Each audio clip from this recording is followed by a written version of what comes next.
Like, comment, share, and subscribe to our YouTube channel, Famous Scholar Maulana Abdul Hadi. بسم الله الرحمن الرحيم نحمده ونصلي على رسوله الكريم أما بعد قال الله تعالى في القرآن المجيد بعد أعوذ بالله من الشيطان الرجيم لو أنزلنا هذا القرآن على جبل لرأيته خاشعا متصدعا من خشية الله صدق الله العظيم. السلام علیکم ورحمۃ اللہ وبرکاتہ.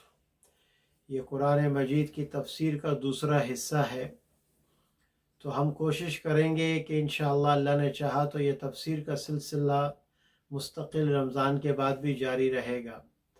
اور آپ سے دعاؤں کی درخواست بھی ہے، کیونکہ قرآن مجید اترا تو نازل تو ہوا رمضان میں، لیکن یہ پوری زندگی سینے سے لگانے والی کتاب ہے، وقت دینے والی کتاب ہے. انفارچونیٹلی ہم لوگ اس قرآن مجید کو اکثر لوگ رمضان میں پڑھتے ہیں، یا کسی کا انتقال ہو جاتا ہے تو پڑھ لیتے ہیں، کوئی بزنس کھولتا ہے تو برکت کے لیے دکان پہ پڑھتے ہیں، جو کہ اچھی بات ہے الحمدللہ. لیکن قرآن دنیا میں جو آیا ہے وہ صرف ان مواقع کے لیے نہیں آیا، بلکہ قرآن مجید پورے 365 ڈیز کے لیے آیا ہے کہ تمہاری دنیا اور تمہاری آخرت جو بنے گی وہ اس قرآن مجید کے طریقے پہ چلو گے تو بنے گی. وہ صرف رمضان سے بات نہیں چلے گی. یہ کسی کا انتقال ہو جائے تو آدمی پڑھتا ہے. ایک آدمی ٹرین میں سفر کر رہا تھا، تو قرآن مجید کی تلاوت کر رہا تھا، تو کسی اور آدمی نے اس کو دیکھا تو کہنے لگا بھائی کس کا انتقال ہو گیا؟ تو وہ سمجھا تھا کسی کا انتقال ہو گیا، قرآن پڑھ رہا ہے ایصال ثواب کے لیے. تو اس نے جواب میں کہا کہ بھائی تیرے دل کا انتقال، تیرا دل مر گیا. اس نے کہا کون مر گیا؟ اس نے کہا تمہارا دل مر گیا.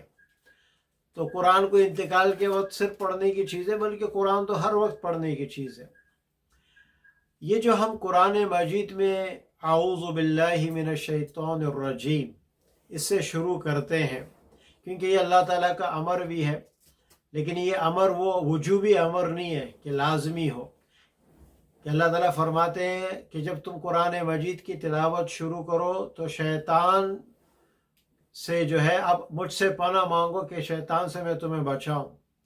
اب یہ جو مفتی شفیع صاحب رحمۃ اللہ فرماتے ہیں کہ تعوذ کا پڑھنا یہ سنت عمل ہے، اور بعض کے نزدیک مستحب عمل ہے، تو کوئی واجب نہیں ہے. لیکن اس کا پڑھنا بہت ضروری اس لیے ہے کہ اس کے بارے میں مفسرین نے بڑی حکمت کی باتیں لکھی ہے.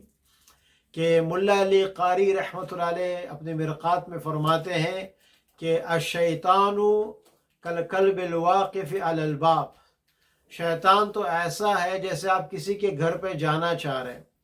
اور ماشاءاللہ مفسرین اس کی بڑی خوبصورت تشریح کی. آپ اپنے محبوب کے گھر جانا چاہ رہے ہیں، لیکن راستے میں اس محبوب کے دروازے پہ ایک شیطان کھڑا ہوا ہے. اب وہ کتا کھڑا ہوا ہے. اب وہ کتا آپ کو اندر جانے نہیں دے رہا. تو پھر اسی طرح فرماتے ہیں ملا علی قاری رحمۃ اللہ علیہ کہ اکبر الکلاب، کہ یہ تو سب سے بڑا کتا ہے، اور یہ معمولی کتا نہیں ہے. یہ وہ کتا ہے کہ آپ سے نہیں سنبھلے گا، آپ اس کو نہیں سنبھال سکو گے.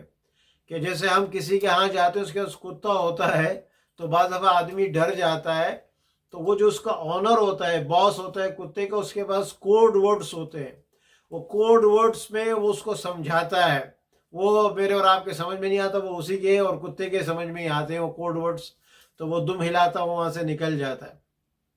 اسی طرح عجیب بات فرمائی کہ جب تم قرآن مجید کی تلاوت شروع کرو تو سب سے پہلے اللہ سے پناہ مانگو کہ اللہ مجھے اپنی پناہ میں لے لے اس مردود سے، اس رجیم شیطان سے، کیونکہ کتا ہے. اب یہ کیوں اللہ تعالیٰ نے امر دیا کہ پہلے تلاوت سے پہلے اعوذ باللہ پڑھو؟ اس کی حکمت مفسرین یہ لکھتے ہیں کہ یہ کتا، یہ شیطان ایک ناپاک چیز ہے. اب جب تم تلاوت شروع کرو گے تو یہ تمہیں تنگ کرے گا. جب تم تلاوت شروع کرو گے یہ وسوسے ڈالے گا کبھی جاب کی، کبھی بچوں کی، کبھی ادھر کی، کبھی ادھر کی، تو آپ کا ذہن تلاوت کی طرف، ترجمے کی طرف، تفسیر کی طرف آسانی سے جائے گا نہیں۔ تو اس موقع پہ اللہ تعالیٰ نے فرمایا اب تم مانگو مجھ سے کہ یا اللہ مجھے اس سے بچا لے۔ تو اس لیے پہلے اس کو ہٹاؤ، پھر تلاوت کے مزے لو، پھر تلاوت نور ہے تمہارے لیے۔ اور اس کی عجیب مثال فرمائی مفسرین نے، اللہ ان کی قبر کو نور سے بھرے، فرمانے لگے کہ جیسے آدمی پسینے میں ہے، اب وہ پہلے عطر لگاتا ہے یا پہلے نہاتا ہے؟ تو کہا کہ پہلے وہ نہاتا ہے پھر عطر لگاتا ہے، پسینے کے اوپر کوئی عطر نہیں لگاتا۔